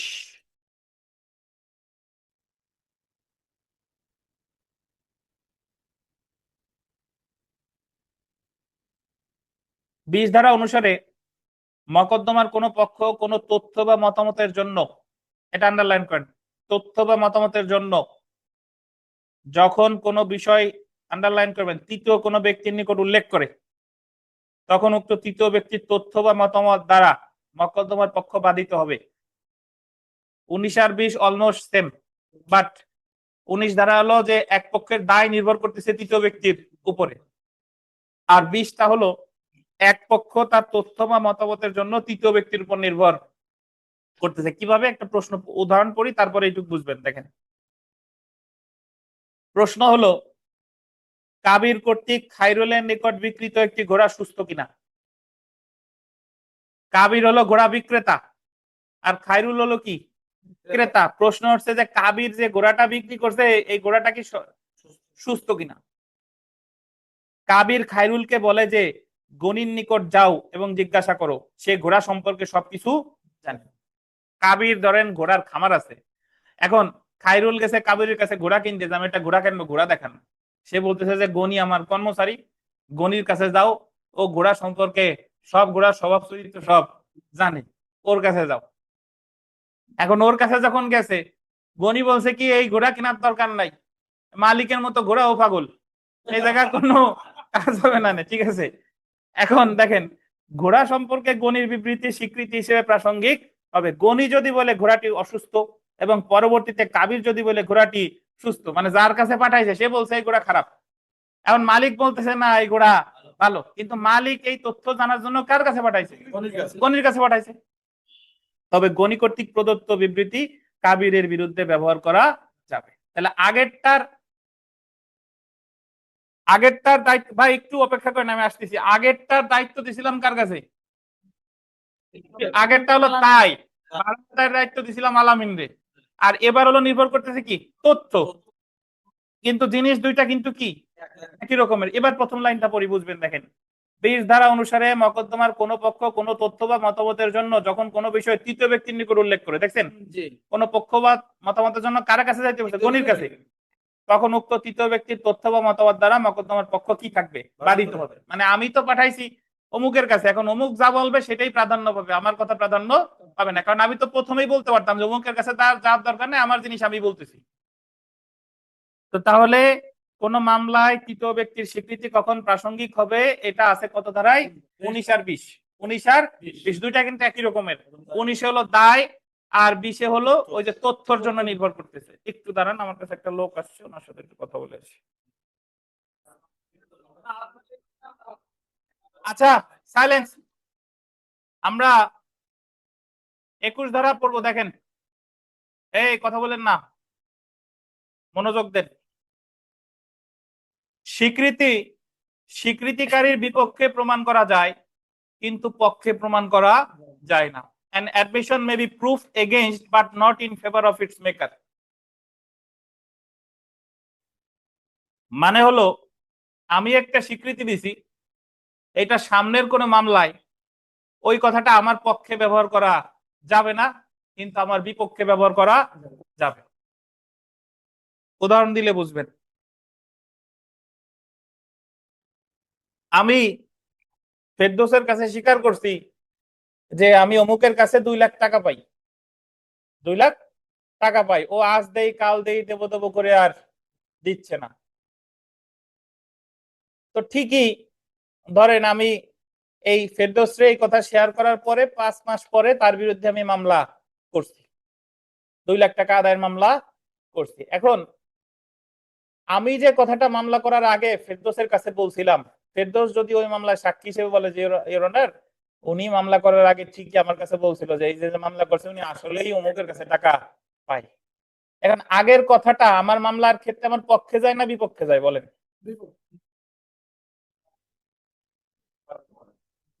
আবার বলি শুনেন, আমি ফেরদৌসে বলছি যে আমি ইসমাইলের কাছে 2 লাখ টাকা পাই, এটা বলছি ধরেন জানুয়ারি মাসে, কিন্তু ইসমাইল আজকে দিবে কালকে দিবে দিবে দিবে করে আর আমার টাকা দিচ্ছেন।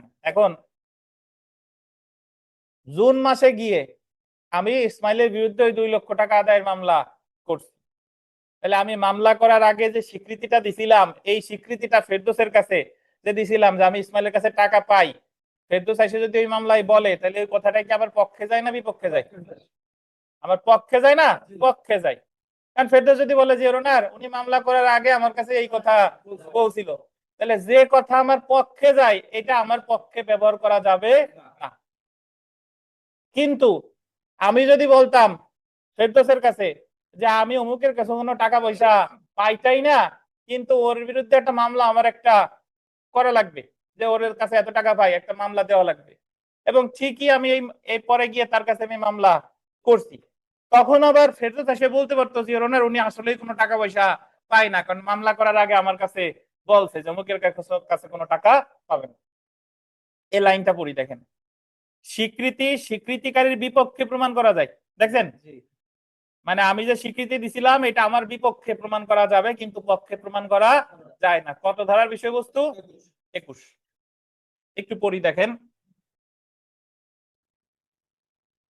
21 ধারার বিধান অনুসারে 18 থেকে 20 ধারায় বর্ণিত স্বীকৃতিগুলো প্রাসঙ্গিক এবং এই সমস্ত স্বীকৃতি যে সমস্ত ব্যক্তি দিবেন তাদের বিরুদ্ধে বা তাদের স্বার্থ সংশ্লিষ্ট প্রতিনিধির বিরুদ্ধে প্রয়োগ করা যেতে পারে, কিন্তু নিম্নলিখিত অবস্থাগুলো ব্যতীত তাদের পক্ষে অর্থাৎ তাদের মামলার সমর্থনে এগুলো ব্যবহার করা যাবে না। যেমন দেখেন, যেমনটা একটু মনোযোগ দিয়ে আমরা পড়বো দেখেন, যেমন রহিম এবং করিমের মধ্যে একটি দলিল জাল কিনা এই বিষয়ে মামলা হয়েছে। তাহলে মামলার বাদী ধরেন রহিম, বিবাদীকে করিম, এবং তাদের বিরুদ্ধে মামলা হয়েছে কি, এই দলিল জাল কিনা, এই দলিল জাল কিনা। রহিমের বক্তব্য দলিলটি খাঁটি, রহিম বলতেছে দলিলটা কি খাঁটি, পক্ষান্তরে করিমের বক্তব্য দলিলটি কি জাল। এখন এইটুক বুঝেন, পরে আমরা পরে পড়ি। রহিমের বক্তব্য বলছে খাঁটি, কিন্তু রহিম যদি এই মামলা করার আগে কোনোদিন কারো কাছে বলে থাকে যে ভাই অমুক দলিলটা হলো জাল, অমুক দলিলটা কি জাল, তাহলে ওই বিবৃতিটা আবার এই মামলায় রহিমের বিরুদ্ধে ব্যবহার করা যাবে, বুঝেন কিনা? কিন্তু মামলা করার আগে রহিম যদি কারো কাছে বলতো যে এই দলিলটা খাঁটি, আমার মামলায়ও বলছে খাঁটি, তাহলে ওই বিবৃতি কিন্তু এই মামলায় তার পক্ষে ব্যবহার করা যেত না, বুঝেন কিনা? এই জায়গায় দেখেন পক্ষান্তরে লেখছে করিমের বক্তব্য দলিলটি কি জাল। করিম মামলায় এসে দাবি করতেছে দলিল জাল, কিন্তু মামলা করার আগে এক জায়গায় সে বলছে এই দলিল হলো খাঁটি, এই দলিল হলো খাঁটি। তাইলে এই মামলায় তার ওই পূর্বের বিবৃতি তার বিরুদ্ধে ব্যবহার করা যাবে, কারণ পূর্বের বিবৃতি বর্তমান মামলায় তার কিসে যাচ্ছে, বিপক্ষে যাচ্ছে, বুঝেন কিনা? তো এই দেখেন, এই বিষয়ে রহিম দলিলটি খাঁটি এই কথা বলে পূর্বে কোনো বিবৃতি দিলে, দেখছেন রহিম তো বর্তমানে বলছে খাঁটি, কেবল খাঁটি বলছে না, এই বিষয়ে রহিম দলিলটি খাঁটি এই কথা বলবে পূর্বে কোনো বিবৃতি দিলে উক্ত বিবৃতি রহিমের পক্ষে এই মামলায় ব্যবহার করা যাবে না। কেন যাবে না? কারণ বর্তমানেও বলছে খাঁটি, আগেও যদি বলে থাকে খাঁটি, তাহলে তো এই কথাটার কিসে যায়, পক্ষে যায়, পক্ষে ব্যবহার করা যাবে না। কিন্তু দলিলটি খাঁটি এই মর্মে করিমের কোনো বিবৃতি, করিম মামলায় বলছে কি জাল, কিন্তু আগে যদি বলে দলিলটি খাঁটি, এই মামলায় রহিম করিমের বিরুদ্ধে দলিলটি যে খাঁটি এই বিষয়ে করিমের স্বীকৃতি হিসেবে ব্যবহার করিতে পারবে। আপনি টোটাল যদি মিলাইতে যান জটিল, আমি কিন্তু আপনার ভেঙে ভেঙে বোঝাচ্ছি যে মামলায় বলছে জাল, আগে যদি বলি জাল তাহলে আমার পক্ষে ব্যবহার করা যাবে না, মামলায় বলছে জাল, আগে যদি বলি খাঁটি তাহলে আবার আমার বিরুদ্ধে ব্যবহার করা যাবে নাকি? অনুরূপ ভাবে দলিলটি জাল এই মর্মে রহিমের কোনো বিবৃতি থাকলে করিমও রহিমের বিরুদ্ধে তা ব্যবহার করতে পারে। তো যারা বুঝেন নাই তাদের বলি যে মামলায় বলছে এক কথা, কিন্তু মামলা হওয়ার আগে যদি আপনি আরেক কথা বলে থাকেন যেটা আপনার বিপক্ষে যায় সেটা ব্যবহার করা যাবে, কিন্তু কোনো কথা যদি আপনার পক্ষে যায় সেটা ওই মামলায় ব্যবহার করা হবে, বুঝেন কিনা? আচ্ছা, কেন যাবে না সেটার উত্তর পরে শুনেন, আগে কেন যাবে না সেটা প্রশ্ন আমি মানে বুঝাবো, আগে একটু বুঝতেন কিনা। তাহলে স্বীকৃতির সংজ্ঞা কত দ্বারা ভাই? 17। কারা কারা স্বীকৃতি দিতে পারে? 18। স্বীকৃতি মানে মামলার পক্ষ ছাড়া তৃতীয় ব্যক্তিও দিতে পারে 19 আর 20। 19 আর 20।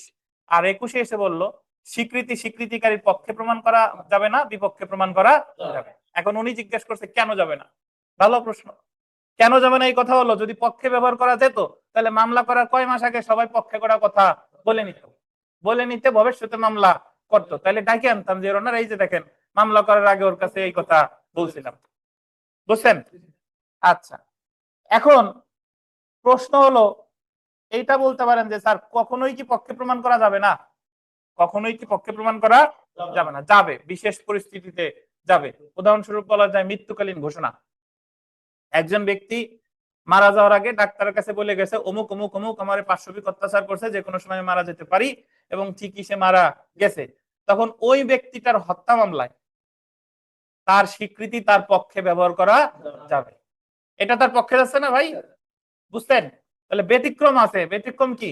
মৃত্যুকালীন ঘোষণা। আচ্ছা, তাহলে এখানে যদি আমরা দেখি, দেখেন অর্থাৎ থাক সমস্যা নাই, দেখেন স্বীকৃতি স্বীকৃতিকারীর বিপক্ষে প্রমাণ করা যায় কিন্তু পক্ষে প্রমাণ করা যায় না। আপনাদের লিখিত পরীক্ষায় প্রশ্ন দিতে পারে যে স্বীকৃতি স্বীকৃতিকারীর বিপক্ষে প্রমাণ করা যায়, পক্ষে প্রমাণ করা যায় না, সাক্ষ্য আইনের সংশ্লিষ্ট বিধানাবলীর আলোকে আলোচনা করুন। তাহলে আপনি যদি বুঝে থাকেন তাহলে কিন্তু নিজের মতো করে অনেক কথা লেখা যায়, এগুলো কিন্তু মুখস্থ করার দরকার নাই। আর যে বুঝেন নাই তার ওরকম মুখস্থ করা লাগবে। তাহলে আর যারা প্রথম শুনতেছেন একটু জটিল লাগতে পারে, বাট আমি চেষ্টা করতেছি খুব সহজভাবে উপস্থাপনের। বাস্তবে কিন্তু সাক্ষ্য আইন এত সহজ না। আপনি বাসায় গিয়ে সাক্ষ্য আইনের একটা বই খুলে বাংলা পড়া শুরু করবেন, দেখবেন যে আপনার মাথার উপর দিয়ে যাচ্ছে, মাথাটা গরম হয়ে যাচ্ছে, যে এই জায়গায় কি লেখা আছে তো কিছুই বোঝা যাচ্ছে না। আচ্ছা দেখেন, এখন আমরা যে ব্যতিক্রমে আসি, দেখেন ব্যতিক্রম এক্সেপশন। স্বীকৃতিটি যদি এমন হয়, আন্ডারলাইন করবেন, স্বীকৃতিকারীর মৃত্যু হলে উহা 32 ধারা অনুযায়ী পক্ষগণের মধ্যে প্রাসঙ্গিক হবে, তবে এই ধরনের স্বীকৃতি স্বীকৃতিকারী বা তার প্রতিনিধির পক্ষে প্রমাণে ব্যবহার করা যাবে। ব্যতিক্রমের এই জায়গায় অনেক কথা বলা আছে, এটা এত বিস্তারিত পড়বো না। জাস্ট ব্যতিক্রমের ওই জায়গায় একটু তীর চিহ্ন দিয়ে লেখেন মৃত্যুকালীন ঘোষণা, লেখেন মৃত্যুকালীন ঘোষণা।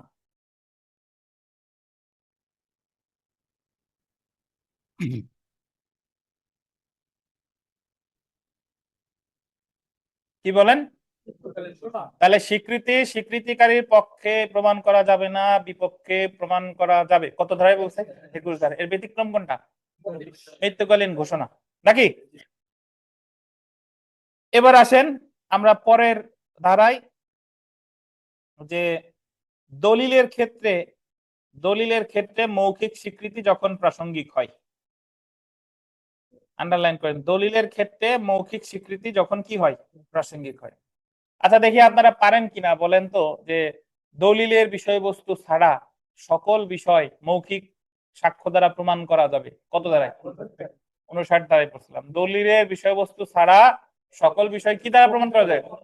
অর্থাৎ তখন আমরা পড়ছিলাম যে দলিলের ক্ষেত্রে দলিলই লাগবে, ওই জায়গা মুখের কথায় কাজ হবে না, মনে আছে? কিন্তু এখানে বলছে যে দলিলের ক্ষেত্রে মৌখিক স্বীকৃতি যখন প্রাসঙ্গিক, মানে দলিলের ক্ষেত্রে আপনি কখন মৌখিক স্বীকৃতি দিতে পারবেন। তাহলে কি ওই ধারার সাথে এই ধারা সাংঘর্ষিক? উত্তর হলো না। তবে দলিলের ক্ষেত্রে কখনোই মৌখিক সাক্ষ্য দেওয়া যাবে না। তবে একটা ক্ষেত্রে যাবে, যদি প্রশ্ন উঠে যে ওই দলিলটা বৈধ নাকি অবৈধ, বৈধ নাকি অবৈধ, জাল কিনা, দলিলের বিশুদ্ধতার প্রশ্নে মৌখিক সাক্ষ্য দেওয়া যাবে। সেটাই বলছে 22 ধারা। এই যে দেখেন 22 ধারার সারমর্ম এই যে সাধারণভাবে কোন দলিলের বিবরণ মৌখিক স্বীকারের দ্বারা প্রমাণ করা যায় না। দেখছেন, দলিলের বক্তব্য দলিলখানা উপস্থিত করে প্রমাণ করতে হয়, নাকি? তবে যেখানে দলিলের প্রকৃতি অর্থাৎ এটা জাল কিনা এমন প্রশ্ন উঠে, সেখানে মৌখিক স্বীকার প্রাসঙ্গিক হয়। প্রশ্ন উঠছে এই কাবিন নামা বৈধ কিনা, কাবিন নামা জাল কিনা, তখন কাবিন নামার সময় যে কাবিন রেজিস্ট্রি অফিসার আছে তিনি বা যারা সাক্ষী ছিল তারা বলতেছে যে রোনার না, এই কাবিন নামা আমাদের সামনেই উনি লিখছে। তাহলে দলিলের বিশুদ্ধতার প্রশ্নে কি দেওয়া যাবে? মৌখিক সাক্ষ্য দেওয়া যাবে। বুঝেন কিনা? তাহলে এটা বলছে কত দাঁড়ায়? 22 দাঁড়ায়। পরীক্ষায় প্রশ্ন আসবে যে নিম্নের কোন ক্ষেত্রে দালিলিক সাক্ষ্য প্রমাণেও মৌখিক স্বীকৃতি প্রাসঙ্গিক হতে পারে? কত দাঁড়ায়? 22 দাঁড়ায়। আমরা চলে এসেছি 23 ধারা।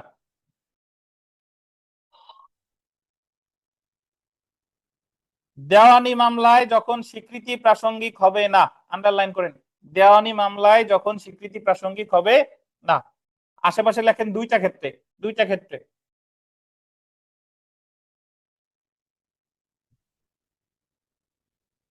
দেখেন, দেওয়ানি মামলায় দুইটা ক্ষেত্রে স্বীকৃতি প্রাসঙ্গিক হবে না। কখন?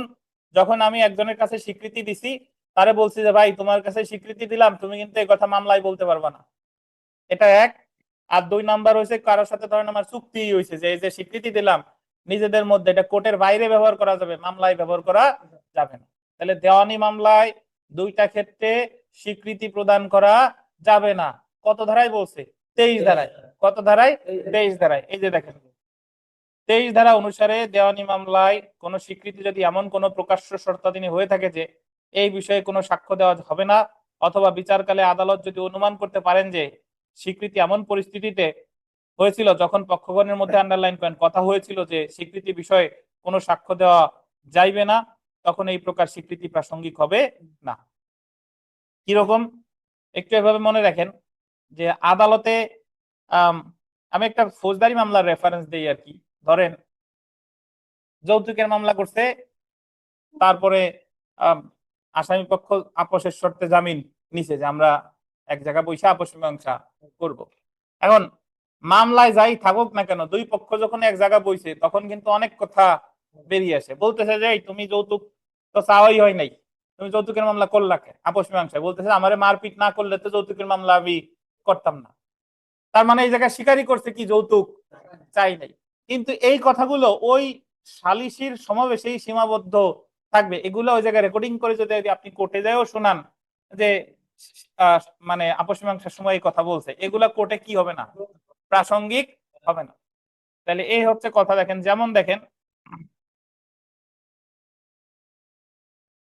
দুই পক্ষের মধ্যে মামলা চলাকালীন উভয় পক্ষের হিতৈষীদের উদ্যোগে মামলার বিষয়বস্তু আপোষ নিষ্পত্তির জন্য বৈঠক বসলো। স্বাভাবিক কারণেই এই জাতীয় আপোষ আলোচনাতে উভয় পক্ষ সরল মনে, আন্ডারলাইন করেন, সরল মনে অনেক কথা বলে থাকেন এবং স্বীকার করে থাকেন, কিন্তু শেষ পর্যন্ত যদি আলোচনা ভণ্ডুল হইয়া যায় তবে এই জাতীয় আপোষ আলোচনায় এক পক্ষ যা স্বীকার করেছে তা তার বিরুদ্ধে এই ধারা অনুযায়ী প্রাসঙ্গিক কি হবে না। আপোষ মীমাংসায় অনেক কথাই বলতে পারে, এগুলা কি হবে না? প্রাসঙ্গিক হবে না, অর্থাৎ সাক্ষ্য হিসেবে ব্যবহার করা যাবে না। এইটুকু মনে রাখলেই হবে। আমাদের নামাজের বিরতি, নামাজ শেষে আবার শুরু করবো ইনশাল্লাহ।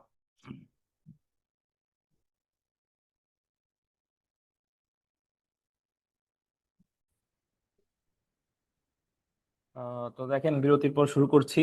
আম, বিরতির আগে আমরা 22 ধারা যদিও পড়েছিলাম, বাট তারপরও আরেকবার একটু পড়বো। দেখেন, এখানে যেটা আছে যে দলিলের বিবরণ সম্পর্কিত মৌখিক বিবৃতি যে ক্ষেত্রে প্রাসঙ্গিক।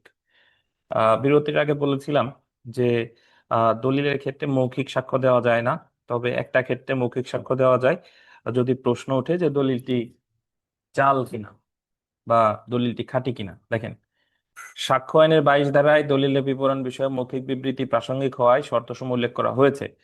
22 ধারার শুরুতে বলা হয়েছে দলিলের বিবরণ বিষয়ে মৌখিক বিবৃতি প্রাসঙ্গিক হবে না। অতঃপর নিম্নলিখিত শর্তে 22 ধারায় দলিলের বিবরণ বিষয়ে মৌখিক বিবৃতি প্রাসঙ্গিক করা হয়েছে, যথা: এক, যে পক্ষ দলিলের বিবরণ প্রমাণ করতে প্রস্তাব করেছে সেই পক্ষ দেখাবে যে এমন দলিলের বিবরণ বিষয়ে 65 ধারা অনুসারে মাধ্যমিক সাক্ষ্য দিতে অধিকারী। এটা হলো যে আম, যিনি দলিলের বিষয়বস্তু প্রমাণ করবেন, এখন দলিলটা তো হারিয়ে গিয়েছে। তো 65 ধারার সর্বশেষে বলা আছে যে হারিয়ে যাওয়া দলিল যারা দেখেছে তারা যদি আদালতে এসে মৌখিক সাক্ষ্য দেয় তাহলে সেটা মাধ্যমিক সাক্ষ্য, মানে দালিলিক সাক্ষ্য বা মাধ্যমিক সাক্ষ্য হিসেবে গণ্য হবে। অর্থাৎ যদি কোনো দলিল হারিয়ে যায় সেই ক্ষেত্রে তারা ওই বলতে পারে যে অমুক অমুক অমুক দলিল দেখেছে, এবং তখন সেটা হবে মাধ্যমিক সাক্ষ্য।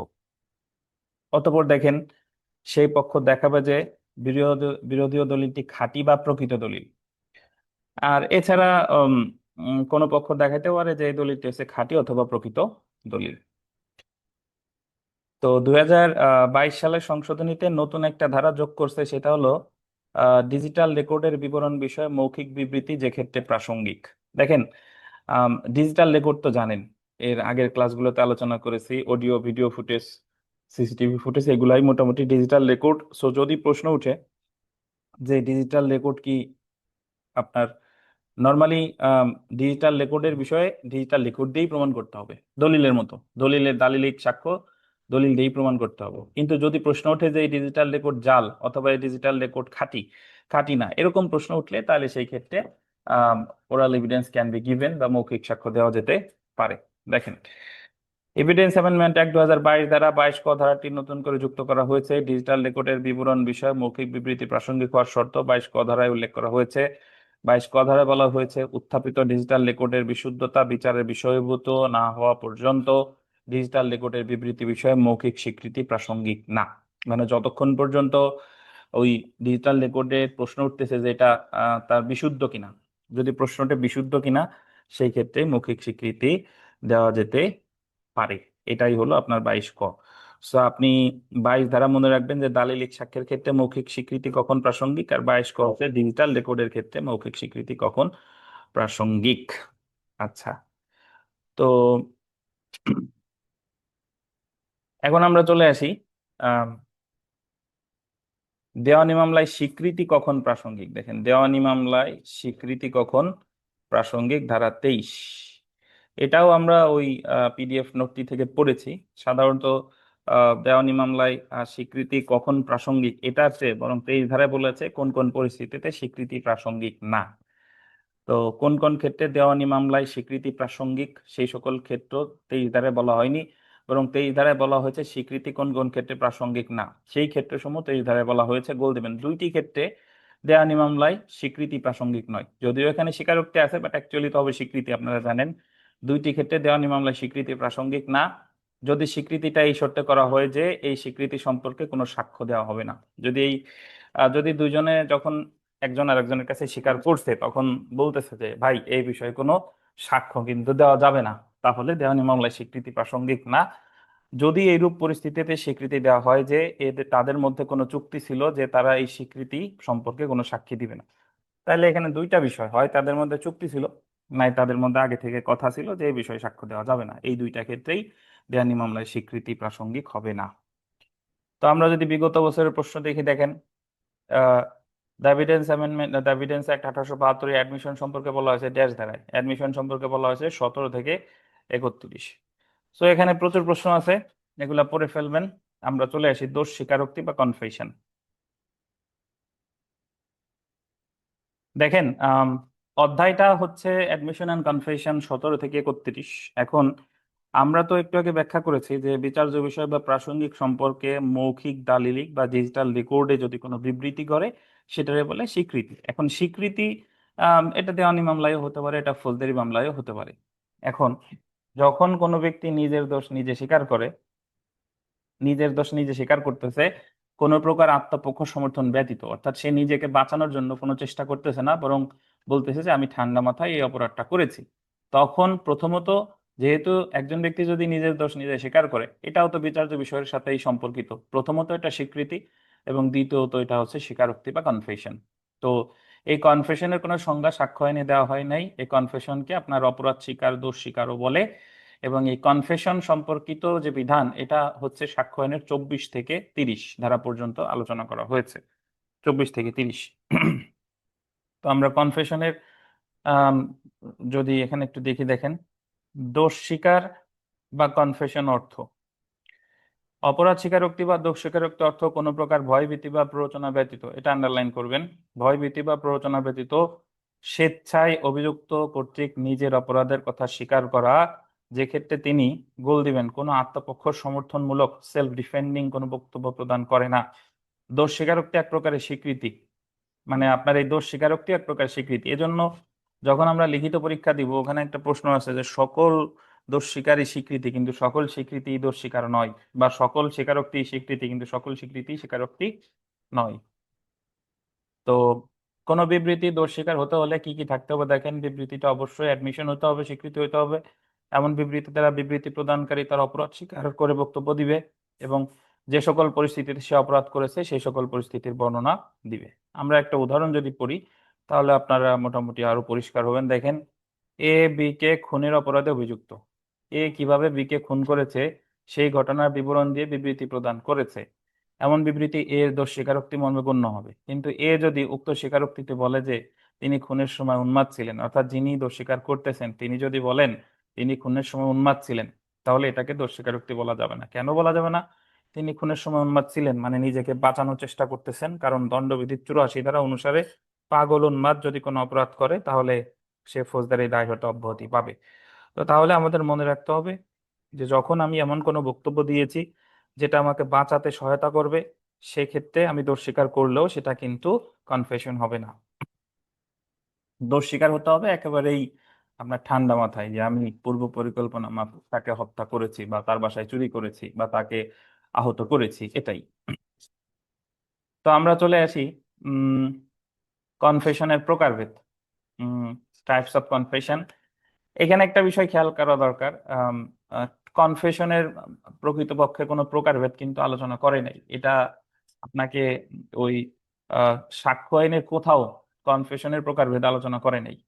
তাহলে কনফেশনের প্রকারভেদ আইন মানে যারা যারা বইয়ে লিখেছেন তারা তাদের সুবিধা মতো বিভিন্ন ভাগে ভাগ করছেন। সো আমরা এখানে দেখতেছি দোষ স্বীকারোক্তি বা কনফেশন দুই ভাগে ভাগ করা যায়, বাট আমরা অ্যাকচুয়ালি ভাগ করব তিন ভাগে। সো এখানে দুই কেটে একটু তিন লেখেন। তো প্রথম যেটা দেখেন যে বিচারিক দোষ স্বীকার বা জুডিশিয়াল কনফেশন। জুডিশিয়াল কনফেশন হলো যদি কোনো ব্যক্তি ম্যাজিস্ট্রেটের কাছে কোনো দোষ স্বীকার করে তাহলে সেটাকে বলে জুডিশিয়াল কনফেশন। ওই যে ফৌজদারি কার্যবিধির 164 ধারায় যে দোষ স্বীকার করে এটা হলো জুডিশিয়াল কনফেশন। দেখেন, বিচারিক দোষ স্বীকার হলো ম্যাজিস্ট্রেট অথবা আদালতের নিকট দোষ স্বীকারমূলক বক্তব্য, যেমন ফৌজদারি কার্যবিধির আন্ডারলাইন করবেন 164 এবং 364 ধারা অনুযায়ী ম্যাজিস্ট্রেট আসামির দোষ স্বীকারমূলক যে বক্তব্য লিপিবদ্ধ করে সেই বক্তব্য বিচারিক দোষ স্বীকারমূলক বক্তব্য হবে। তাহলে সহজ কথা, ম্যাজিস্ট্রেটের কাছে যে দোষ স্বীকার করে সেটাকেই বলে বিচারিক দোষ স্বীকার বা জুডিশিয়াল কনফেশন।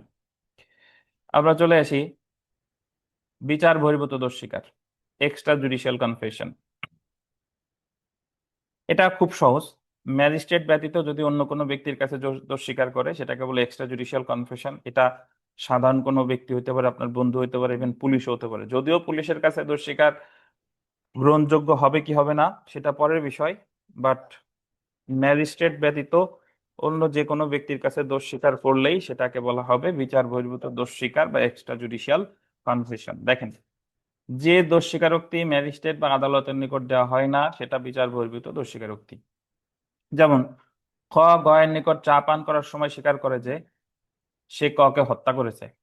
এখন ক এর দোষ স্বীকারমূলক বক্তব্য হলো বিচার বহির্ভূত দোষ স্বীকার। যেহেতু সে চা পান করার সময় বলেছে এবং যেহেতু সে ম্যাজিস্ট্রেটের কাছে বলে নাই, তাহলে এটা হলো এক্সট্রা জুডিশিয়াল কনফেশন। আচ্ছা, এরপরে 3 নাম্বার দিয়ে একটু লেখেন, যারা আছেন একটু লেখেন প্রত্যাহারিত দোষ স্বীকার। পয়রফলা তৈজফলা আকার হয়রিয়ার্ত প্রত্যাহারিত দোষ স্বীকার। ইংরেজিতে লিখবেন রেট্রাক্টেড কনফেশন। RETRACTED কনফেশন বানান তো জানেনই, উপরে দেখেন। আবার লেখেন RETRACTED। রেট্রাক্টেড মানে হলো প্রত্যাহারিত, অর্থাৎ যখন আপনি একবার দোষ স্বীকার করেছেন, একবার দোষ স্বীকার করার পরে যখন আপনি সেটা অস্বীকার করেন তখন সেটাকে বলে প্রত্যাহারিত। একবার 164 দোষ স্বীকার করার পরে অস্বীকার করছেন এবং আদালতে দরখাস্ত দিয়েছেন যে পূর্বে যে দোষ স্বীকারটা করেছেন সেটা আসলে ভয় পেয়ে করেছিলেন বা আপনাকে প্রতিশ্রুতি দিয়ে করানো হয়েছিল, ভয় দেখাইয়ে করানো হয়েছিল, এই কারণে সেটা প্রত্যাহার চাইতেছেন। এটাই হলো প্রত্যাহারিত দোষ স্বীকার। তো তাহলে ম্যাজিস্ট্রেটের কাছে বললে জুডিশিয়াল কনফেশন, ম্যাজিস্ট্রেট ছাড়া অন্য কারো কাছে বললে এক্সট্রা জুডিশিয়াল কনফেশন, দোষ স্বীকার করে একবার প্রত্যাহার করলে প্রত্যাহারিত দোষ স্বীকার। এছাড়া আরো দোষ স্বীকারকে আরো 2টা ভাগে ভাগ করছে। সেই 2টা ভাগ আমরা একটু এখানে একটু লেখেন। আমি একটু দেখাই, স্ক্রিনে লিখতেছি, দেখেন। প্রথমে লেখেন নাম্বার 1 ইনকালপেটরি, INCULPATORY, ইনকালপেটরি, CONFESSI, ইনকালপেটরি কনফেশন। ইনকালপেটরি স্ক্রিনে লেখা আছে INCULPATORY, ইনকালপেটরি কনফেশন। এটার অর্থ হলো, একটু লিখে নেন, নিজেকে জড়িয়ে দোষ স্বীকার করা। নিজেকে জড়িয়ে যদি কেউ দোষ স্বীকার করে তাহলে সেটাকে বলে ইনকালপেটরি কনফেশন। এবং সেই সাথে সাথে 2 নাম্বার দিয়ে লেখেন exculpatory confession. EXCULPATORY, exculpatory confession, exculpatory confession. এটা লিখবেন হচ্ছে যে নিজেকে না জড়িয়ে দোষ স্বীকার করলে। সো যদি কোনো ব্যক্তি নিজেকে জড়িয়ে দোষ স্বীকার করে সেটাকে বলে ইনকালপেটরি কনফেশন, এবং যদি কোনো ব্যক্তি নিজেকে না জড়িয়ে দোষ স্বীকার করে সেটাকে বলে এক্সকালপেটরি কনফেশন। এখন আপনাদের মনের মধ্যে আবার অনেকের প্রশ্ন আসতে পারে যে নিজেকে না জড়াই আবার দোষ স্বীকার মানেই তো নিজের দোষ নিজে স্বীকার করা, তাহলে নিজেকে না জড়িয়ে কিভাবে আবার দোষ স্বীকার করে? নিজেকে না জড়াইলে তো সেটা দোষ স্বীকারই না, এরকম মনে হচ্ছে আপনাদের। হ্যাঁ, মনে হওয়া স্বাভাবিক। আমি প্রশ্নের উত্তর দিই, সেটা হলো যে ধরেন ক, খ, গ, ঘ এই 4জন ওনরা চুরি করতে গেছে। এখন ক দোষ স্বীকার করতেছে যে আমি খ, গ এবং ঘ এই 4জনে চুরি করেছি, একসাথে চুরি করেছি। এটা হলো ইনকালপেটরি, নিজেরা জড়াইছে। আর এক্সকালপেটরি হলো যে খ, গ, ঘ ওরা চুরি করছে, আমি ওদের সাথে চুরি করি নাই, আমি দাঁড়াইছিলাম। এটা হলো এক্সকালপেটরি, মানে সে চেষ্টা করতেছে নিজেকে না জড়ানোর। তো তাহলে নিজেকে জড়িয়ে দোষ স্বীকার করলে বলে ইনকালপেটরি, নিজেকে না জড়িয়ে দোষ স্বীকার করলে বলে হচ্ছে এক্সকালপেটরি। আশা করি বুঝতে পারছেন। তাহলে দোষ স্বীকারের যে প্রকারভেদ আমরা পড়লাম, দোষ স্বীকার কিন্তু আম, কখনো 3 ভাগে ভাগ করা যায়, কখনো 2 ভাগে ভাগ করা যায়। এখন হয়তো অনেকের মনে প্রশ্ন আসছে যে পরীক্ষায় তাহলে আসলে কি করব। প্রথমত, যে জিনিস বইতে নেই সে জিনিস পরীক্ষায় আসবে না।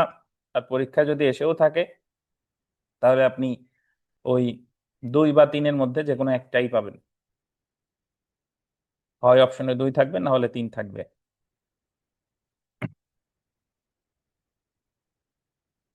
এখন আমরা দেখব যে দোষ স্বীকার তো কেউ করতেই পারে, যার কারো ইচ্ছা হলো সে দোষ স্বীকার করলো। এখন দোষ স্বীকার কি আইনের চোখে কি প্রাসঙ্গিক হবে কিনা, মানে আপনি দোষ স্বীকার করলেই কি সেটা আদালত বিশ্বাস করবে কিনা, বা দোষ স্বীকার করলেই কি সেটা গ্রহণযোগ্য হবে কিনা। এখানে সাক্ষ্য আইনের 24 থেকে 26 ধারায় কোন কোন অবস্থায় আসামির অপরাধমূলক স্বীকারোক্তি সাক্ষ্য হিসেবে গোল দিবেন অপ্রাসঙ্গিক তা বলা হয়েছে। অর্থাৎ 24 থেকে 26 ধারায় বলা হয়েছে যে আপনি দোষ স্বীকার করলেও কখন সেটা আইনের দৃষ্টিতে গ্রহণযোগ্য হবে না বা আইনের চোখে ইররিলেভেন্ট, অপ্রাসঙ্গিক থাকবে। সেটা কি কি দেখেন। প্রথমে আমরা দেখি 24 ধারা। 24 ধারায় বিধান করা হয়েছে অভিযুক্ত কর্তৃক প্রদত্ত অপরাধমূলক স্বীকারোক্তি ফৌজদারি কার্যধারায় গোল দিবেন অপ্রাসঙ্গিক যদি আদালতের নিকট মনে হয় যে অপরাধমূলক স্বীকারোক্তি গোল দিবেন প্ররোচনা বা ইনডিউসমেন্ট, হুমকি বা থ্রেট, প্রতিশ্রুতি বা প্রমিস দ্বারা গ্রহণ করা হয়েছে। প্রতিশ্রুতি বা প্রমিস দ্বারা গ্রহণ করা হয়েছে। অর্থাৎ 24 ধারায় বলতেছে যদি আদালত মনে করে যে এই যে যে দোষ স্বীকারটা করছে, এই দোষ স্বীকারের ক্ষেত্রে আম, যিনি দোষ স্বীকার করছেন তাকে প্ররোচনা দিয়ে দোষ স্বীকার করানো হয়েছে, তাকে হুমকি দিয়ে দোষ স্বীকার করানো হয়েছে, তাকে প্রতিশ্রুতি দিয়ে দোষ স্বীকার করানো হয়েছে, তাহলে কিন্তু আম, এই দোষ স্বীকার আইনের চোখে গ্রহণযোগ্য হবে না, অর্থাৎ এটা অপ্রাসঙ্গিক। তবে 28 ধারায় বলছে, 28 ধারা বা 24 ধারার উল্টা, এমন প্ররোচনা, হুমকি বা প্রতিশ্রুতি সম্পূর্ণ অপসারণের পর প্রদত্ত হলে অনুরূপ দোষ স্বীকারোক্তি প্রাসঙ্গিক হবে। তবে যদি এই প্ররোচনা, হুমকি বা প্রতিশ্রুতি এই 3টার কোনোটা যদি না থাকে তাহলে আবার দোষ স্বীকার প্রাসঙ্গিক হবে। তাহলে প্ররোচনা, হুমকি, প্রতিশ্রুতি এই 3টা থাকলে প্রাসঙ্গিক হবে না 24 ধারা। আর প্ররোচনা, হুমকি, প্রতিশ্রুতি যদি মানে ওই 3টা থাকলে প্রাসঙ্গিক হবে না, সেটা বললো 24। আর এই 3টা যদি না থাকে তাহলে দোষ স্বীকার আইনের দৃষ্টিতে গ্রহণযোগ্য হবে, এটা বলছে 28 ধারা। তো এই 3টা ইংরেজিটাও মনে রাখবেন, প্ররোচনা, ইনডিউসমেন্ট, হুমকি, থ্রেট, প্রতিশ্রুতি, প্রমিস। তাহলে আমরা 2টা ধারা শিখে ফেললাম, 24 আর 28। এখন আমরা আসি 25 ধারা। 25 ধারায় বলেছে যে পুলিশ কর্মকর্তার নিকট প্রদত্ত কোনো দোষস্বীকারোক্তি কোনো অপরাধে অভিযুক্ত ব্যক্তির বিরুদ্ধে প্রমাণ করা যাবে না। No confession made to a police officer shall be proved as against a person accused of any offence. সহজ কথা, আপনি যদি পুলিশ কর্মকর্তার কাছে এসে কোনো দোষ স্বীকার করেন, এটা কখনোই গ্রহণযোগ্য হবে না। হ্যাঁ, প্রশ্ন হলো যে স্যার, পুলিশের কাছে গিয়ে আমি যদি দোষ স্বীকার করি, তাহলে আমারও তো সাথে সাথে গ্রেফতার করে আমার বিরুদ্ধে তো মামলা দিবে। হ্যাঁ, মামলা দিবে, মামলা তো দিবেই। পুলিশ কর্মকর্তা আপনারে গ্রেফতার করে মামলা দিবে। এখন আহ কিন্তু ওই যে যে আপনি যে স্বীকার করলেন, এটা সাক্ষ্য হিসেবে গ্রহণযোগ্য হবে না। তো সাক্ষ্য হিসেবে গ্রহণযোগ্য কেন হবে না? এর কারণ বলা হয়েছে 25 ধারায়, যে পুলিশ অফিসারের কাছে আপনি যে দোষ স্বীকার করলেন, এটা সাক্ষ্য হিসেবে গ্রহণযোগ্য হবে না। এখন আপনার মনে আবার পাল্টা প্রশ্ন আসতে পারে যে সাক্ষ্য হিসেবে গ্রহণযোগ্য যদি নাই হয়, তাহলে ওই রিমান্ডে পাঠাইয়া লাভ কি? রিমান্ডে পাঠায় লাভ কি? আচ্ছা, রিমান্ডে আসলে তো দোষ স্বীকার যদি কেউ করে, ততটুকু সাক্ষ্য হিসেবে গ্রহণযোগ্য হয় না, বরং দোষ স্বীকার অনুসারে যদি কোনো আলামত উদ্ধার হয়, কোনো আলামত উদ্ধার হইলে ততটুকু গ্রহণযোগ্য হবে সাক্ষ্য আইনের 27 ধারায়। তো এটা আমরা সামনে গিয়ে পড়বো। আপাতত মনে রাখতে হবে যে পুলিশের কাছে আসামি যদি দোষ স্বীকার করে, এটা কখনোই গ্রহণযোগ্য হবে না, সেটা হলো সাক্ষ্য আইনের 25 ধারায়। এটাই মনে রাখলে হবে, অর্থাৎ সাক্ষ্য আইনের 25 ধারায় পুলিশের কাছে দোষ স্বীকার করলে কখনোই গ্রহণযোগ্য হবে না। আচ্ছা, এখন দেখেন, আমরা চলে আসি 26 ধারায়। 26 ধারায় আছে যে 26 ধারায় বিধান করা হয়েছে, পুলিশ হেফাজতে থাকা অবস্থায় অভিযুক্ত কর্তৃক প্রদত্ত দোষ স্বীকারোক্তি তার বিরুদ্ধে প্রমাণ করা যাবে না। পুলিশ হেফাজতে থাকা অবস্থায় অভিযুক্ত কর্তৃক প্রদত্ত দোষ স্বীকারোক্তি তার বিরুদ্ধে প্রমাণ করা যাবে না। অতঃপর 26 ধারায় বলা হয়েছে, পুলিশ অফিসারের হেফাজতে থাকাকালে কোনো ব্যক্তি কোনো দোষ স্বীকারোক্তি করলে তা যদি কোনো ম্যাজিস্ট্রেটের প্রত্যক্ষ উপস্থিতিতে না হয়, তবে তা উক্ত ব্যক্তির বিরুদ্ধে ব্যবহার করা প্রমাণ করা যাবে না। এই কথাটার অর্থ কি একটু বুঝতে হবে। পুলিশের কাছে দোষ স্বীকার কখনোই গ্রহণযোগ্য হবে না, সেটা হলো 25।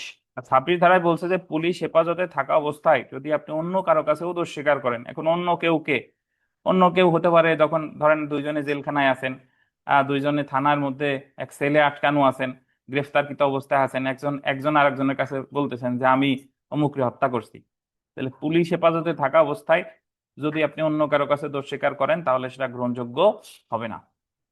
ইভেন ম্যাজিস্ট্রেট উপস্থিত আছে, ম্যাজিস্ট্রেটের উপস্থিতিতে যদি পুলিশের কাছেও স্বীকার করেন, তাহলে সেটা গ্রহণযোগ্য হবে না। তবে যদি আপনি ম্যাজিস্ট্রেটের কাছে করেন, তাহলে গ্রহণযোগ্য হবে, এটা খেয়াল রাখতে হবে।